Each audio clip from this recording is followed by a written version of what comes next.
Taste the Daily. அனைத்திந்திய அண்ணா திராவிட முன்னேற்றக் கழகத்தின் செயற்குழு மற்றும் பொதுக்குழு கூட்டம் சென்னை வானகரத்தில் நடைபெற்றது. சென்னை வானகரத்தில் அனைத்திந்திய அண்ணா திராவிட முன்னேற்றக் கழகத்தின் செயற்குழு மற்றும் பொதுக்குழு கூட்டம் கழக அவைத்தலைவர் தமிழ்மகன் உசேன் தலைமையில் நடைபெற்றது. இந்த கூட்டத்தில் பங்கேற்க வந்த கழக பொதுச் செயலாளரும் எதிர்க்கட்சித் தலைவருமான புரட்சி தமிழர் எடப்பாடி கே பழனிசாமிக்கு அதிமுக தலைமை நிலைய செயலாளர் SP வேலுமணி, முன்னாள் அமைச்சர்கள் மற்றும் மாவட்ட கழக செயலாளர்கள் பூங்கொத்து கொடுத்து உற்சாக வரவேற்பளித்தனர்.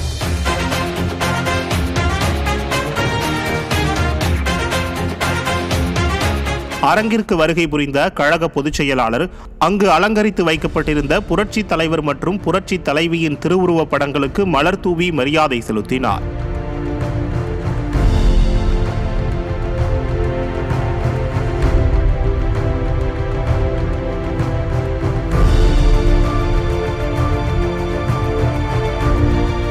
இதைத் தொடர்ந்து அதிமுக வளர்ச்சிக்காக தங்களை முழுமையாக ஈடுபடுத்திக் கொண்டு வாழ்ந்து முதுமை, உடல்நலக்குறைவு மற்றும் சாலை விபத்துகளில் சிக்கி அகால மரணமடைந்த உயிரிழந்த கழக தொண்டர்கள், நிர்வாகிகள் மற்றும் விடியா திமுக அரசால் படுகொலை செய்யப்பட்ட கழக நிர்வாகிகள் ஆகியோருக்கு இரங்கல் தெரிவித்து இரங்கல் தீர்மானம் வாசிக்கப்பட்டு உயிரிழந்தோருக்கு மௌன அஞ்சலி செலுத்தப்பட்டது.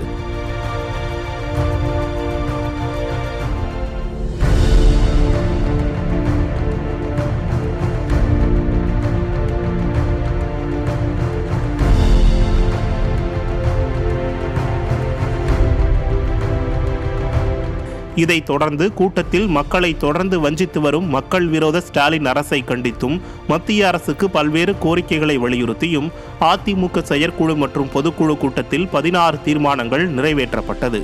ஏறக்குறைய இந்த 16 தீர்மானங்கள் கழகத்தினுடைய உடன்பிறப்புகளே, கழகத்தினுடைய செயற்குழு பொதுக்குழு உறுப்பினர்களே, இந்த தற்போது வாசிக்கப்பட்ட 16 தீர்மானங்களையும் நிறைவேற்றி தரும் வகையில் இந்த அரங்கமே அதிரும் வண்ணம் அனைவரும் பரத்த கரகொலி எழுப்பி ஒப்புதல் வழங்குமாறு அன்போடு கேட்டுக்கொள்கிறோம்.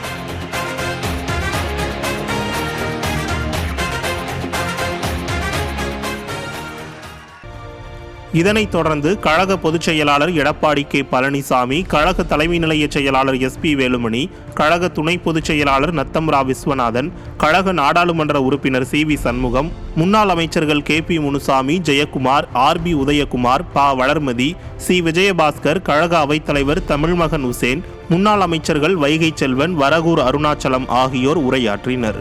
இறுதியாக முன்னாள் அமைச்சரும் மாவட்ட கழக செயலாளருமான தங்கமணி நன்றி உரையாற்றினார்.